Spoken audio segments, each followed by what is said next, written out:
नमस्कार दोस्तों, मेरा नाम है आकाश गौड़ और आप देख रहे हैं पॉलिटिक्स पॉजिटिव। दोस्तों, मोस्ट ऑफ द टाइम आजकल हमारे घरों में एक चर्चा चल रही है कि जो लॉकडाउन लगाया गया था वो सक्सेसफुल रहा या अनसक्सेसफुल। और जब इतने सारे कोरोना के केसेस आ रहे हैं तो इसको अनलॉक क्यों किया जा रहा है। तो दोस्तों, मैं इस वीडियो में इसी बारे में बात करने वाला हूँ। दोस्तों, जब भी किसी चीज़ को इम्प्लीमेंट किया जाता है तो उसके पीछे कुछ ना कुछ पर्पज़ होता है, और अगर वो पर्पज़ पूरे हो जाते हैं तो हम कह सकते हैं कि वो चीज़ सक्सेसफुल रही। अब लॉकडाउन को इम्प्लीमेंट करने के पीछे क्या पर्पज़ था?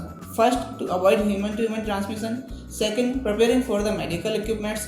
And third, to aware people about corona virus pandemic. तो दोस्तों, एक एक करके मैं बात करता हूँ। सबसे पहले to avoid human to human transmission. दोस्तों, जब लॉकडाउन लगा सब लोग घरों में बंद हो गए, ह्यूमन टू ह्यूमन ट्रांसमिशन बहुत कम हुआ।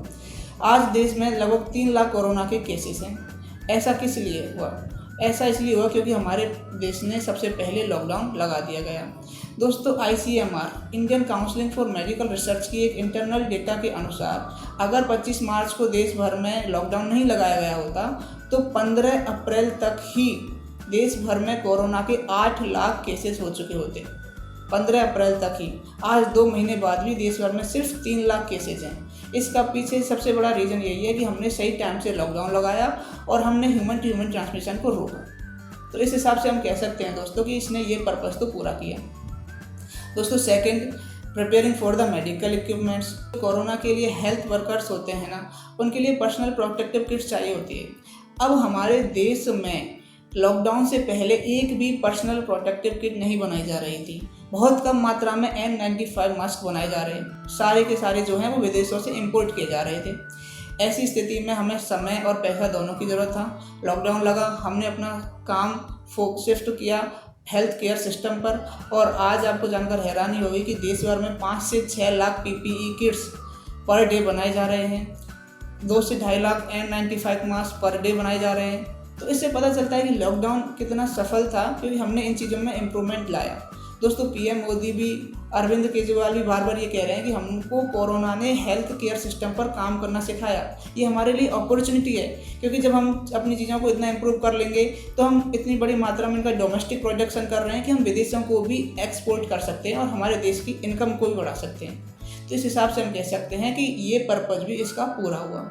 दोस्तों, थर्ड जो पर्पज़ था वो ये था to aware people about corona virus pandemic. दोस्तों, प्रधानमंत्री जी द्वारा लगातार देश के नाम संबोधन किए गए, चाहे मन की बात के थ्रू हो, CM के साथ बैठकें की हो, सब में उन्होंने कोरोना वायरस के बारे में चर्चाएं की, लोगों को जागरूक किया, थाली बजवाई, दीपक जलवाए। तो उसमें भी लोगों को जागरूक करने का ही तो काम था। सोशल मीडिया पर भी लगातार अभियान से चलाए गए कि आपको कोरोना वायरस से कैसे बचना है, कैसे मास्क का प्रयोग करना है, कैसे हैंड सैनिटाइजेशन करना है। तो ये सारी चीज़ें जो हैं वो लोगों को जागरूक करने के लिए थी, और कहीं ना कहीं हम उसमें सफल हुए, तभी आज कोरोना के देश में इतने कम मामले हैं। तो इस हिसाब से हम कह सकते हैं कि इसका ये पर्पज़ भी पूरा हुआ। तो देखा जाए तो जो लॉकडाउन लगाया गया था वो सक्सेसफुल रहा, क्योंकि उसने अपने तीनों पर्पज़ पूरे किए। दोस्तों, अब एक सवाल उठाते हैं लोग कि जब इतना ही सफल था तो उसको अनलॉक क्यों किया गया है जबकि इतने सारे केसेस आ रहे हैं। तो दोस्तों, इसके पीछे बेसिक से कुछ फैक्ट हैं, मैं आपको बताता हूँ। दोस्तों, ग्लोबल हंगर इंडेक्स 2019 की एक रिपोर्ट के अनुसार भारत 117 देशों की सूची में 102 नंबर पर है। मतलब स्थिति बहुत भयावह है, भुखमरी की हालत बहुत ही खराब है। दोस्तों, RBI के अनुसार भारत के 22% लोग, यानी 125 करोड़ का 22%, लगभग 27 करोड़ 50 लाख लोग जो हैं वो गरीबी रेखा से नीचे जीवन यापन करते हैं। और आपको जानकर हैरानी होगी कि उस गरीबी रेखा के लिए सरकार ने मिनिमम सैलरी जो तय की है वो पर डे 72 रुपये। अगर आप पर डे 72 रुपये कमा रहे हो तो ही आप गरीब हो। अगर आप इससे थोड़ा सा भी ज़्यादा कमा रहे हो तो आपको गरीब नहीं माना है सरकार ने। आप सोचिए, farmers, migrant labours, middle class इनकी आर्थिक तंगी से जूझ रहे हैं। तो ऐसी स्थिति में लॉकडाउन को खोलना ज़रूरी था। दोस्तों, अगर मैं बेरोजगारी की बात करूं तो अनएम्प्लॉयमेंट रेट जो जनवरी में 6.2% थी वो अप्रैल के 3rd वीक में बढ़कर 26% हो गई। हम में से 14 करोड़ लोग बेरोजगार हो गए। और लॉकडाउन का इफेक्ट ये रहा कि अभी भी लोगों को स्क्रूटनी की जा रही है, लोगों को काम से निकाला जा रहा है। तो ऐसी स्थिति में यदि अब लॉकडाउन नहीं खोला जाता तो कोरोना से तो पता नहीं कितनी मौतें होती, लेकिन आर्थिक तंगी से जूझकर भुखमरी से बहुत सारे लोगों की मृत्यु हो जाती, और अभी भी पता नहीं कितने लोगों की हो रही होगी जो डेटा में नहीं है। तो इस हिसाब से हम कह सकते हैं कि लॉकडाउन को खोलना क्यों ज़रूरी था।